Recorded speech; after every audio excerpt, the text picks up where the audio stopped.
Salut les Frenchies!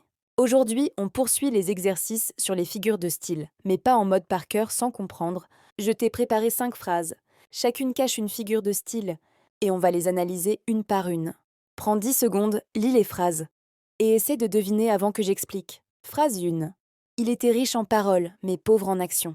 Ici, on remarque tout de suite une opposition. D'un côté, riche en paroles de l'autre. Pauvre en action. Les mots riche et pauvre sont contraires. Paroles et actions aussi s'opposent. Quand on met en face deux idées opposées, pour mieux montrer le contraste, on utilise une antithèse. Cette phrase insiste sur le décalage entre ce qu'on dit et ce qu'on fait. Phrase 2. Le temps passe, le temps presse. Ici, il faut observer les mots. Le mot temps revient 2 fois. Ce n'est pas une erreur, c'est volontaire. La répétition permet d'insister sur une idée. Le temps avance vite. Il ne nous attend pas. Répéter un mot ou un groupe de mots pour insister, c'est une répétition. Phrase 3. Ici tout est calme, ici tout est paisible. Écoute bien le début des phrases. Ici, ici, le même mot est répété au début de chaque phrase. Quand un mot ou un groupe de mots est répété en début de phrase, on appelle ça une anaphore. Elle sert à créer un rythme et à mettre l'accent sur une idée importante. Phrase 4. La ville lumière brille chaque nuit. Ici, il faut se poser une question simple. Quelle est cette ville lumière? On ne dit pas son vrai nom.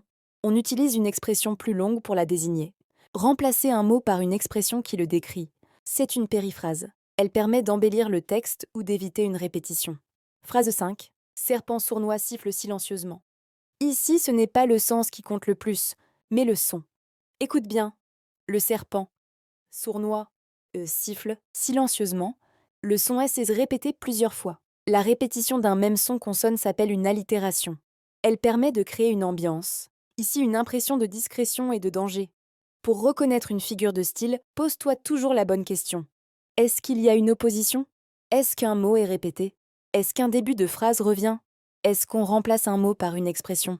Est-ce qu'un son se répète? Si tu te poses ces questions, tu trouveras la figure de style sans stress. Si cette vidéo t'a aidé, like. Abonne-toi. À très vite pour un nouvel exercice.